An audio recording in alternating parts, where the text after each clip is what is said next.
Hari ini saya mau membahas yang namanya gimana sih kita bisa menjadi agen kesatuan, agen persatuan, di mana kita menjadi bagian dalam membangun yang namanya kesatuan di dalam gereja ini, di dalam keluarga kita, di dalam perusahaan kita, kantor kita, apapun di mana saudara terlibat dalam satu tim, di mana kita bisa menjadi bagian daripada kesatuan dan persatuan. Nah, kenapa saudara nanya, Fit, kenapa kita ngomongin kesatuan hari ini?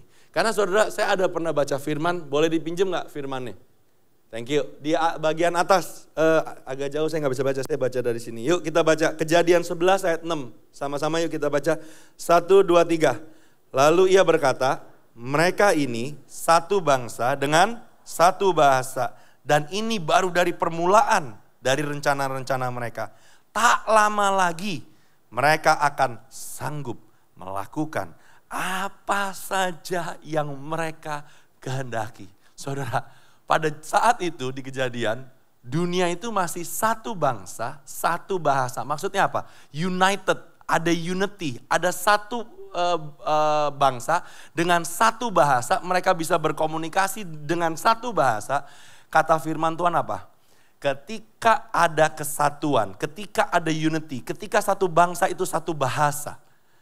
Di dalam kesatuan, apa saja yang mereka kehendaki, mereka akan bisa perbuat. Itu kerinduan saya buat saudara, buat keluarga saudara, buat gereja ini, buat perusahaan saudara, buat bisnis saudara. Apa saja yang saudara kehendaki di tahun 2023 dan ke depannya. Saudara as a family, saudara akan bisa mencapainya. Asalkan, kata firman Tuhan apa tadi?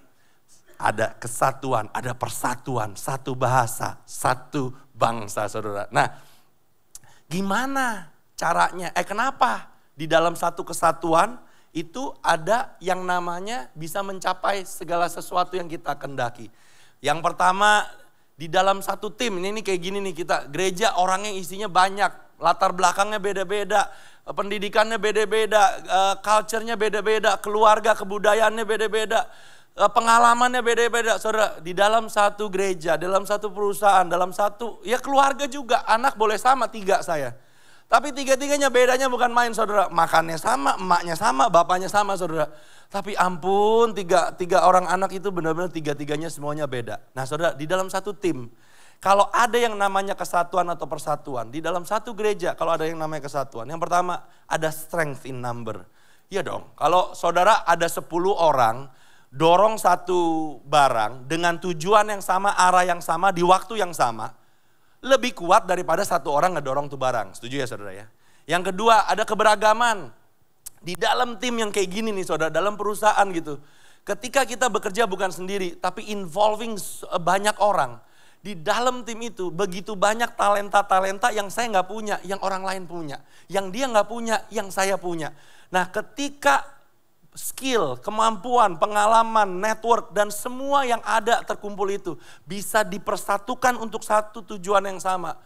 Itu powerfulnya bukan main saudara. Lebih baik daripada kita ngerjain sendiri. Makanya yang suka dagang, bisnis, bisanya kerjanya sendiri mulu. Saudara, kalau saudara mengerti artinya tim dan kesatuan, saudara akan bisa melakukan jauh lebih besar daripada apa yang saudara kerjakan saat ini. Yang ketiga apalagi? Saudara di dalam bisa naik produktivitas. Orang yang kemampuannya berbeda-beda, instead of kita ngerjain apa-apa sendiri, setelah kita selesai kerjain baru kita kerjain kerjaan kedua. Kalau di dalam satu tim, semua orang punya kemampuan yang masing-masing dan mengerjakan secara paralel dengan tujuan yang sama. Ya saudara, yang mestinya nunggu seminggu diselesain, bisa diselesain dalam 2 minggu, dalam seminggu saudara. Ada yang namanya produktivitas. Tapi dalam satu tim, tapi kalau nggak ada kesatuan, yang satu mah ngerjain apa, yang satu ngerjain arahnya kemana, lebih pusing daripada ngerjain sendiri saudara. Ada apa lagi saudara? Ada yang namanya relationship, healthy relationships. Saudara, dalam hidup saya ngalamin beberapa kali. Mau hidup lagi berhasilnya kayak apapun dalam kerjaan. Duit lagi cukup gitu dalam hidup. Tapi kalau di rumah hubungan lagi gak enak sama istri atau sama anak, sama orang tua atau sama siapapun di kantor.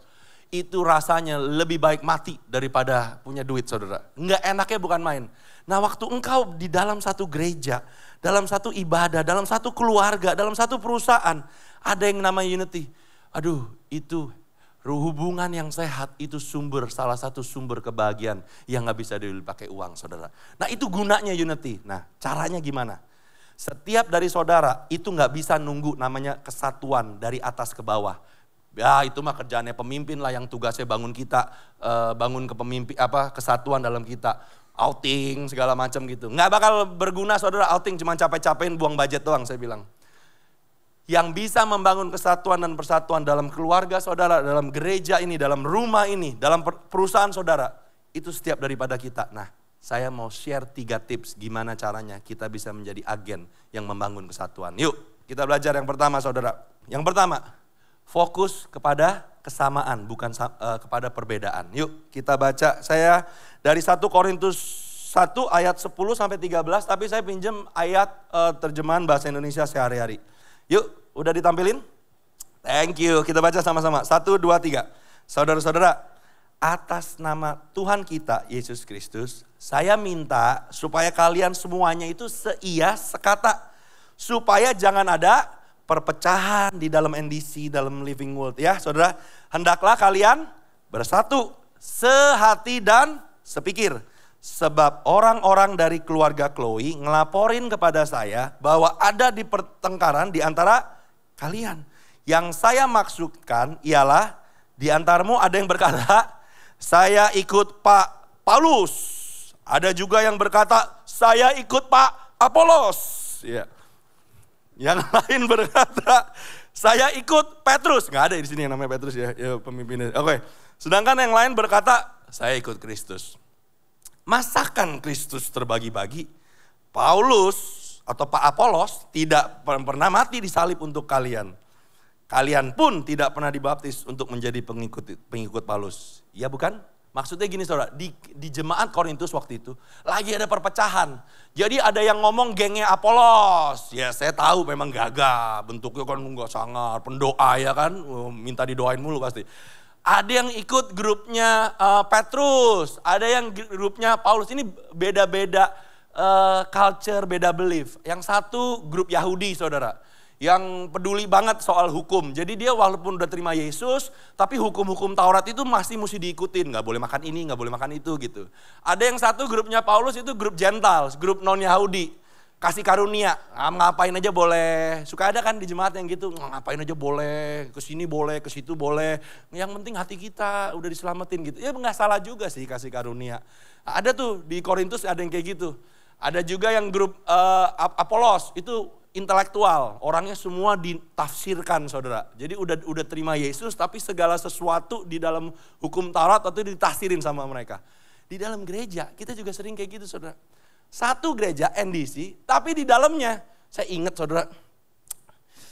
Ini di antara kita jangan ngomong siapa-siapa ya. Saya pernah jadi koordinator ibadah saudara. Saudara tahu koordinator ibadah nih kayak gini nih. Ini dipanggilnya LW1 bener gak? Ntar ada yang siang namanya LW2. Ntar kalau ada siang lagi LW3. Sampai malam LW7 gitu saudara. Tahu ya. Terus ini gereja kan udah gede. Tempat ibadahnya juga banyak. Ada lagi NCH1, NCH2. Nah. Ini jangan ngomong ke siapa-siapa ya antara kita. Saya empat bener dulu saudara. Yang sekarang udah gak ada koordinator. Puji Tuhan. Itu bener-bener. Cuman dulu waktu saya pernah jadi koordinator. NCH1 kalau mau ngapa-ngapain, NCH2 gak boleh tahu, saudara. Padahal satu gereja juga, budgetnya juga dari NDC ya kan. Terus kalau mau ngerjain apa-apa, yang bisik-bisik yang grup sini gak boleh tahu gitu. Saya dulu kesel banget saudara. Cuman saya menyampaikan keluh kesah ini bingung juga. Karena gak tahu mau ngomong ke siapa saudara waktu itu. Dan waktu saya lihat gitu ya, sekarang ada perubahan, semuanya udah gak ada. Semuanya, ya mau ibadahnya apa aja saudara. Yang penting kita gerejanya apa saudara? NDC, amin. Rumah saudara di mana? Bukan LW1, bukan LW2. Mohon maaf nih yang terlibat dalam LW1, bukannya itu. Cuman maksudnya saya di dalam gereja aja saya pernah ngalamin tuh yang kayak gitu saudara. Departemen juga, departemen ini atau komsel ini, komsel itu, komsel yang ini mau ada acara ini, yang ini nggak boleh tahu. Ya ampun, dalam hati saya kenapa ya kok dalam satu. Di perusahaan saudara, bisa ada kayak begitu saudara. Nah seringkali ini bukan cuma di Korintus, tapi di dalam kita. Nah fokusnya yang pertama saudara. Instead of kita fokus kepada perbedaan, LW1, LW2, LW3, LW4. Daripada kita fokus kepada cara pikir dia berbeda, cara pikir dia berbeda, cara pikirin berbeda, caranya dia maunya berbeda. Kita fokus kepada kesamaan. Yang pertama kesamaannya apa? Iman.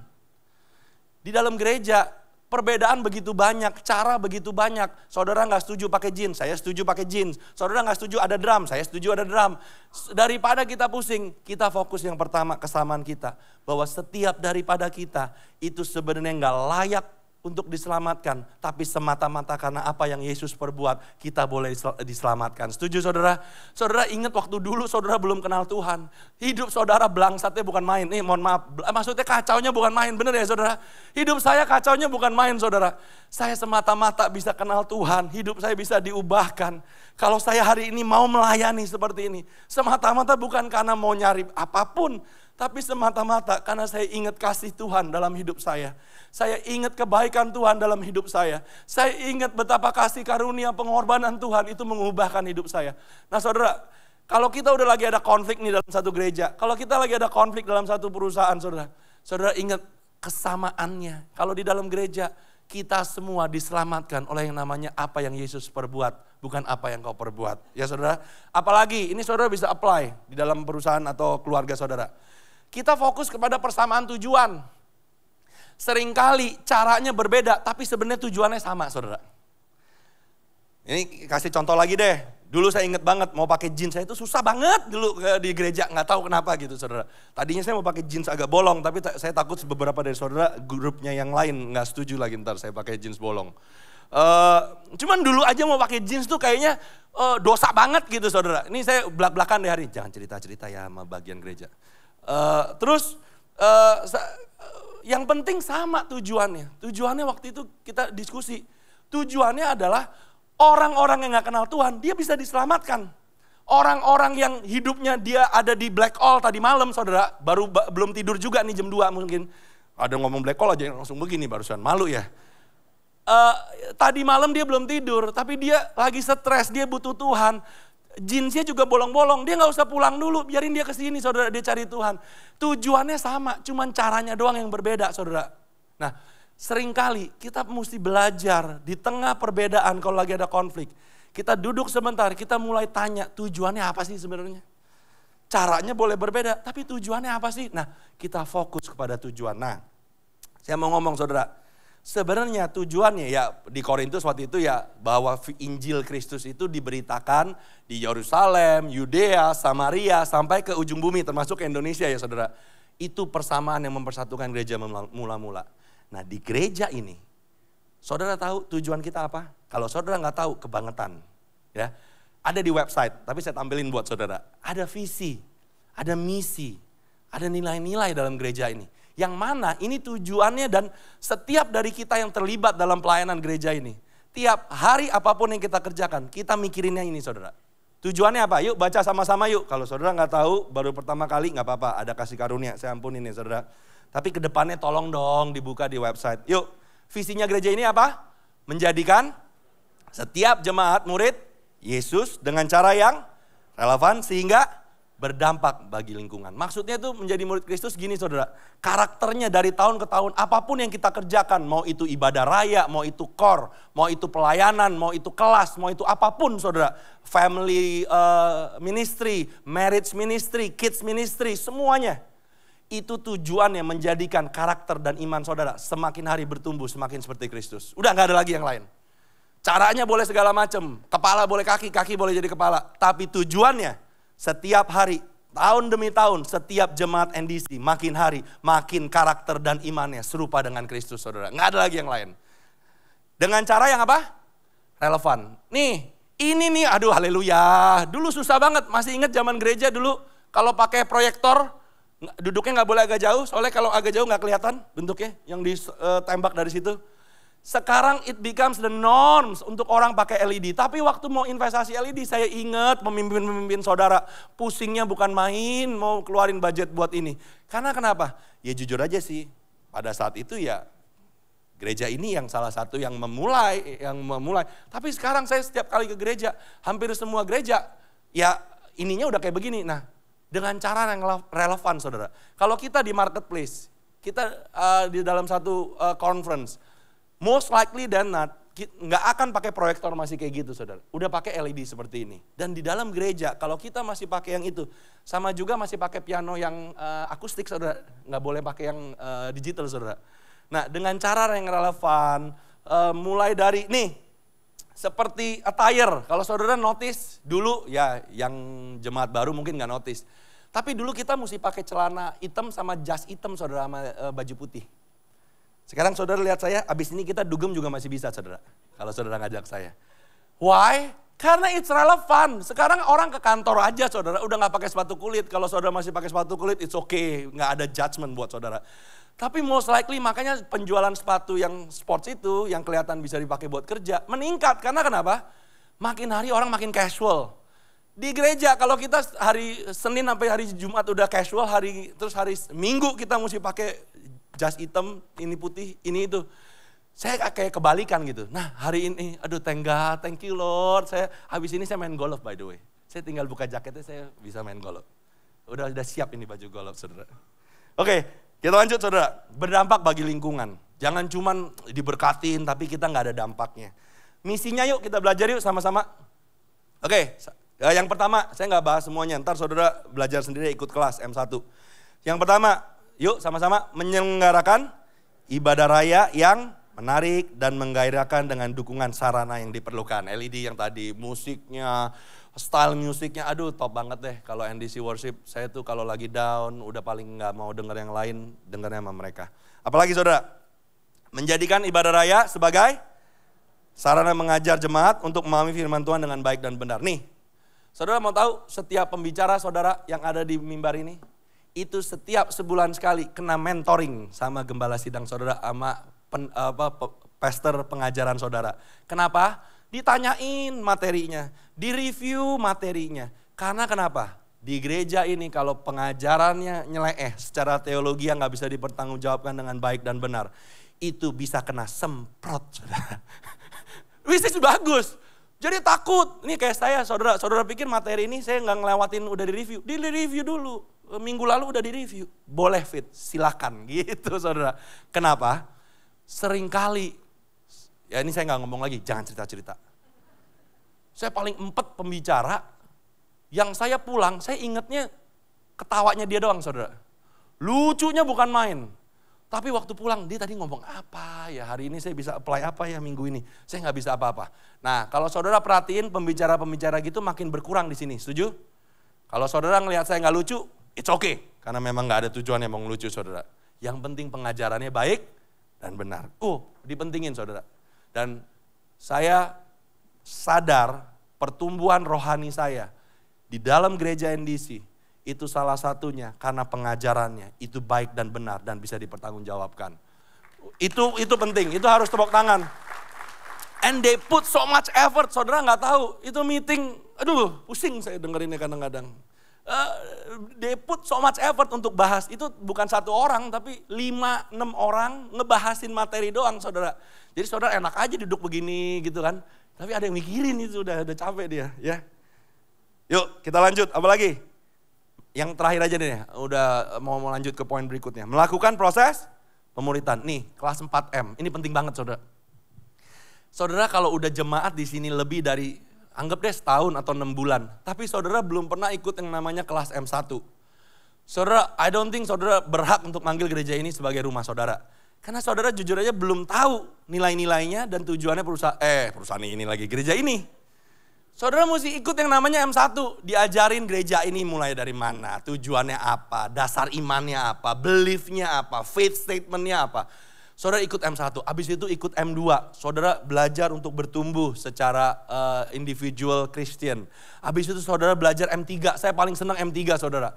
Shape, soal bentuk kita, kemampuan kita, keahlian kita, experience kita, segalanya. Itu saudara bisa understand, saudara bisa arahkan, sehingga saudara hidup bukan sekedar hidup, tapi saudara hidup menggenapi rencana Tuhan dalam hidup saudara. Saudara mau tahu rencana Tuhan dalam hidup saudara, jangan nanya saya. Saudara lihat bentuk saudara. Mau tahu bentuk saudara? Ikutin kelas M3. Ini saya nggak dapat komisi, by the way, ngomongin ini semua. Terakhir, M4. Kita mission, kita melayani. Jangkau jiwa-jiwa. Yes, maybe kita nggak di Irian. Yes, maybe kita nggak di Sulawesi lagi penginjilan. Tapi setiap hari Senin sampai hari Jumat, saya ketemu begitu banyak orang yang belum terima Kristus. Mereka melihat kesaksian hidup saya, perkataan saya, kebijakan saya, dan keputusan saya. Walaupun saya nggak ada di ruangan Living World, tapi saya tahu saya lagi menginjil buat nama Kristus. Saudara, amin. Nah itu ikut kelas M1 sampai M4. Dah selesai, ntar baca di rumah websitenya. Jadi yang pertama fokus untuk kita bisa bangun kesatuan apa? Fokus kepada kesamaan, bukan perbedaan. Di rumah, di keluarga saudara. Maybe, nih kalau perusahaan saudara belum ada yang namanya purpose statement saudara. Tujuannya apa sih perusahaan saudara ada? Mau kemana sih tujuannya perusahaan saudara? Caranya gimana sih strateginya? Atau gimana sih cara sampai tujuan itu? Nilai-nilainya apa sih di perusahaan? Saudara perlu bikin itu saudara. Walaupun gak canggih-canggih kalimatnya sebagus NDC, tapi saudara perlu bikin itu. Dalam keluarga juga mesti ada persamaan. Anak-anak mesti tahu tujuannya mau kemana, caranya gimana. Anak-anak saya kasih tahu terus, udah kayak ikut kelas business review dia setiap sebulan sekali. Saudara ya, itu yang pertama. Yang kedua yuk, gimana caranya kita bangun kesatuan. Yang pertama fokus pada kesamaan, yang kedua jangan bawa nilai-nilai duniawi ke dalam gereja ataupun ke dalam pelayanan saudara. Kita baca di 1 Korintus 3 ayat 3 sampai 5. Terjemahan baru kali ini. 1, 2, 3. Karena kamu masih manusia duniawi.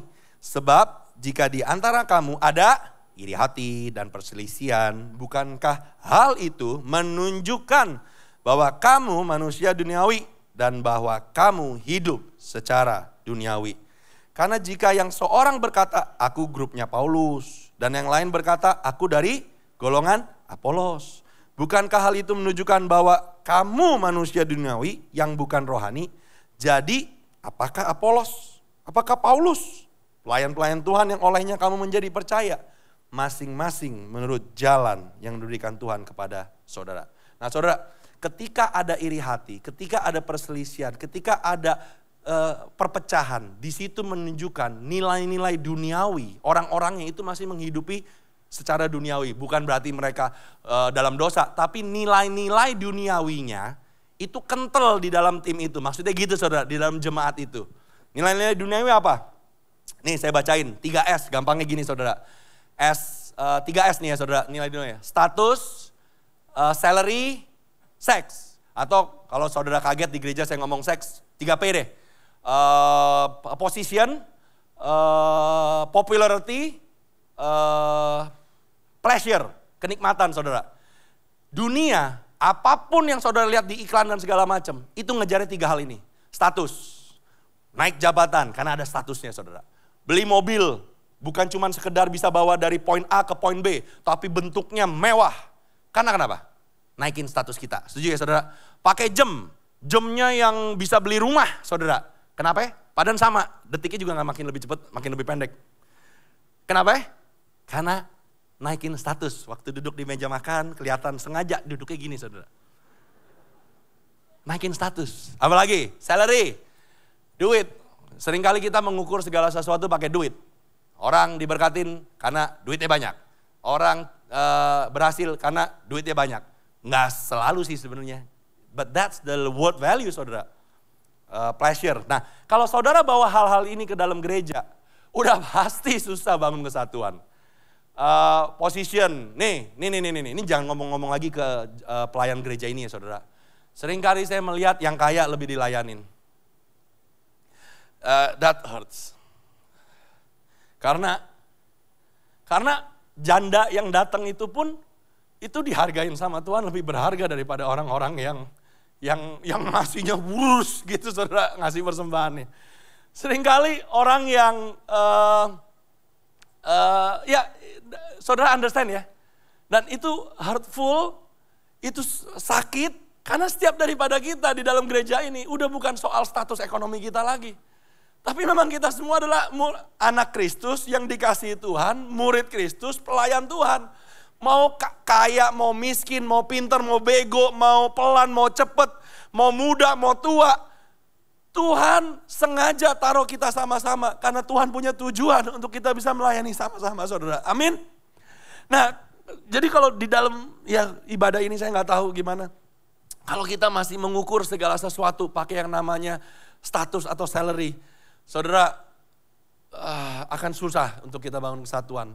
Dan kita mesti belajar untuk meninggalkan semua nilai-nilai duniawi dan mulai mengadopsi dan meninggikan yang namanya nilai-nilai rohani. Caranya gimana? Saudara baca aja di 1 Korintus 13. Kasih itu sabar. Kalau di dalam satu tim, dalam satu gereja ada kesabaran. Of course kesatuan akan terbangun. Amin saudara. Kasih itu tidak memegahkan diri. Kesel gak kalau di dalam satu tim, kalau berhasil selalu ngomongnya me, I. Kalau gagal, lu. Bukankah lebih indah di dalam satu tim kalau ada keberhasilan we, kita, instead of I, saya. Nah kalau di dalam perusahaan saudara, kalau berhasil, ini khususnya pemimpin. Susah saya tahu, tapi belajar. Karena di setiap keberhasilan saudara as a pemimpin pun, saudara suka lupa betapa banyak kontribusi orang-orang di bawah saudara. Yang kadang-kadang gak kelihatan, tapi kalau gak ada tuh orang punya kontribusi, kagak nyampe yang saudara ituin. Saya ada nonton film kemarin, gak tahu masih ada gak ya, tapi kayaknya udah gak ada. Judulnya R, bagus banget saudara. Soal how Nike invest di Air Jordan, sampai Air Jordan jadi brand seperti ini. Kayaknya udah terakhir tinggal di Plaza Senayan deh kalau XX1. Soalnya saya juga sengaja nonton. That's the value of a team. Worth billions of dollar. Itu bukan satu orang doang punya kerjaan. Tapi as a team mereka melakukan itu sampai create brand sampai nilainya kayak gitu saudara. Nah apa-apa lagi? Sabar, tidak memegangkan diri, tidak sombong, tidak mencari keuntungan diri sendiri saudara. Tidak mementingkan diri sendiri. Dan ini semua, saudara baca di 1 Korintus 13, tidak pemarah, tidak cemburu. Kalau ada teman kita yang naik, dipakai Tuhan, dipercaya lebih besar. Kita di dalam hati begini, ya nepok tangan sih, tapi waktu dalam hati, gue tahu gaya hidupnya, gak layak dia. Itu kadang-kadang kesel banget saya di hati saya kayak gitu. Kadang-kadang kita ngelihat orang diberkatin sama Tuhan, ya mengucap syukur gitu, tapi berat gitu ya saudara. Nah kalau cemburu kayak begitu akan susah kita. Ketemu orangnya lagi kita udah beda suasananya. Tapi kalau kita bisa celebrate keberhasilan teman-teman kita bisa celebrate keberhasilan orang-orang yang ada di dalam tim kita. Saudara, kesatuan, unity itu akan ada dalam tim saudara.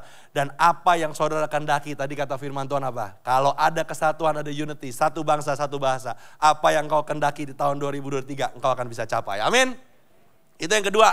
Yang terakhir yuk saudara, 1 Korintus 13 ya. Kalau mau tahu nilai-nilai rohani, ya banyak sih di ayat di firman Tuhan. Cuman udahlah mulai dari 1 Korintus 13 aja udah banyak banget saudara. Kasih itu apa. Nah saudara hidupin itu dalam tim, saudara hidupin itu dalam organisasi saudara, dalam keluarga, dalam gereja, dalam pelayanan saudara. Saudara kesatuan itu akan terbangun saudara. Dan saudara menjadi bagian daripada membangun kesatuan itu. Yang terakhir. Jadi yang pertama gimana cara bangun kesatuan? Fokus pada kesamaan bukan perbedaan. Yang kedua jangan bawa nilai-nilai duniawi. Tapi terapkan nilai-nilai rohani. Yang terakhir, be realistic dalam ekspektasi saudara. Be realistic itu bahasa Indonesianya, jadilah realistis.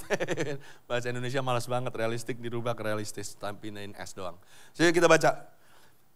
Mazmur 119 ayat 96. 1, 2, 3. Kulihat bahwa yang sempurna pun terbatas.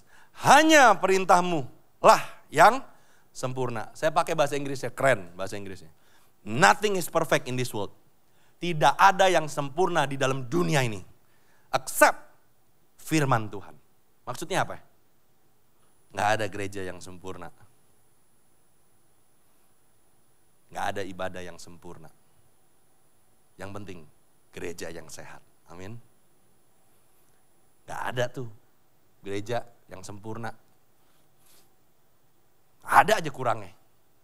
Lebihnya ada, tapi kurangnya ada. Yang penting sehat sih kalau saya bilang. Sehat, cara ngukur gereja sehat gimana? Jemaatnya bertumbuh, imannya, karakternya. Udah itu udah sehat. Apa-apa yang gak bertumbuh, itu tanda-tanda gak sehat saudara. Saya dulu suka ingat suka ada yang kesel gitu. Kita tuh setiap, kita lagi. Ini nih yang jadi kerja di ibadah ini saudara. Setiap selesai ibadah kita mesti nyetor KPI-nya saudara. Jumlah jemaatnya berapa saudara tahu? Nggak tahu kan? Suka ada yang kesel, gereja kok ngukurin jemaat mulu sih gitu saudara. Bukannya kita kerajinan ngitungin persembahan saudara, bukan. Karena di dalam pertumbuhan itu menunjukkan ada kesehatan saudara. Kalau nggak bertumbuh malah berkurang, there is something wrong yang mesti diberesin. Mungkin pembicaranya kagak beres, mungkin musiknya kagak beres, mungkin AC-nya panas, mungkin tempat duduknya kotor, whatever it is. Apa yang bertumbuh itu menunjukkan sehat. Kalau iman saudara bertumbuh dalam gereja ini, udahlah kurang masih ada, yang penting saudara bertumbuh. Apalagi bertumbuh? Jiwa-jiwa baru dimenangkan. Orang-orang belum pernah terima Yesus, terima Yesus. Orang-orang keluarganya pecah, dipulihkan. Orang anak yang hilang, dikembalikan. Orang yang terpuruk, diangkat. Nah, bisnis yang jatuh, diberkatin. Nah, saudara kalau ada kayak gitu-gitu, udah gereja pasti ada kurangnya. Yang penting gerejanya sehat dan bertumbuh, jemaatnya sehat bertumbuh. Orang tua, kalau nyari orang tua yang sempurna, gak ada saudara orang tua yang sempurna. Termasuk saya ke anak saya. I try to be perfect. Saya berusaha untuk jadi sempurna. Tapi kurangnya saya banyak banget sama istri. Yang penting fokus ke kekuatannya mereka, kelebihannya mereka. Orang tua saya salah satu itu bukan pelit, sederhana. Paham bedanya sederhana sama pelit? Punya uang tapi makannya sama terus. Soto, rujak cingur, orang Jawa Timur soalnya orang Surabaya. Itu terus, diajak makan daging, nggak mau. Padahal bisa bayar daging. Kesel dulu waktu masih lebih muda, makan sama terus tempatnya. Enciknya itu mulu yang itu. Kayak udah rumah beneran rumah sendiri itu, kayak dapur kita sendiri. Aduh, dunia udah pada kemana, restoran baru ada di mana, ada musik ini nggak ada, AC juga nggak ada, mangkoknya juga nggak pernah dirubah, itu mulu. Saya kesel banget waktu kecil. Tapi hari ini saya mau ngomong, yes, orang tua saya mungkin nggak sempurna, tapi saya belajar bahwa ketika kita bisa afford something, orang tua saya ajarin bukan berarti kita boleh beli sesuatu. Ketika penghasilan kita naik, bukan berarti pengeluaran gaya hidup kita juga ikut naiknya sama paralel. Kadang-kadang cukup, makan segitu cukup, udah gitu maksudnya gitu. Ya tapi dia nemen sih pelitnya saudara. Nemen sederhananya. Nemen sederhananya, bukan nemen pelitnya. Masih ada sakit hati berarti. Sekarang kan bodoh, gak ada yang gak mau saya makan aja ya kan saudara. Dulu waktu kecil maksudnya. Nah tapi saudara paham ya? Cari orang tua yang sempurna, gak bakal ada. Tapi lihat kelebihan dan kekuatan mereka. Membuat mereka, ya dengan segala limitasi mereka. Tapi ada sesuatu yang kuat dan itu akan membuat engkau mengasihi mereka. Bersatu as a family, support dia. Bukannya kita malah jatuhin, kita malah support dia. Tadi kelepasan ngomong nemennya pelit, tapi nemen sederhana. Perfect leader sama perfect employee. Cari karyawan yang sempurna. Sampai mati juga, ntar di surga kita ketemu orang sempurna. Selama dunia ini, mohon maaf ya, gak bakal ketemu. Cari pemimpin di kantor yang sempurna, gak bakal ketemu. Pindah aja kerja coba. Nah, bentuknya ketemu lagi yang bedanya itu. Udah, kita fokus yang penting tujuannya saudara. Makanya seringkali caranya bisa beda-beda. Saya kalau sama tim, caranya dia mau begitu, saya maunya begini. Kadang-kadang saya, udahlah. Yang penting tujuan lo apa? Mau ke sini? Ya udahlah. 3 bulan ya, iya 3 bulan. Yang penting tujuannya nyampe, udahlah pala lu mau jadi kaki jadi kepala gue gak ikut campur. Yang penting nyampe saudara. Dah, saya selesai. Semoga hari ini bukan cuma kesatuan terbangun dalam NDC, tapi kesatuan terbangun dalam keluarga saudara. Kesatuan terbangun dalam perusahaan saudara. Karena firman Tuhan tadi apa kejadian? Ketika satu bangsa, satu bahasa, ada unity, ada kesatuan, ada persatuan. Apa saja yang mereka kehendaki, mereka akan bisa lakukan. Saudara, saya rindu tahun 2023, whatever your target, mau tujuannya mau kemana, saya berdoa di dalam jemaat, ini LW1 bukan tadi? LW1, itu apa yang dikehendaki keluarga saudara tahun 2023 tercapai di dalam nama Tuhan Yesus. Apa yang departemen dan perusahaan saudara udah siapkan untuk menjadi target tahun 2023 ini. Ketika saudara menjadi agen kesatuan dan terlibat dalam membangun kesatuan itu, target saudara di tahun 2023 tercapai. Gereja ini, apa yang Tuhan sudah percayakan dan mau masih tambahkan kepercayaannya di tengah kesatuan dalam setiap jemaat dan pelayannya. Maka apa yang Tuhan percayakan dalam gereja NDC tercapai di tahun-tahun ke depan. Amin.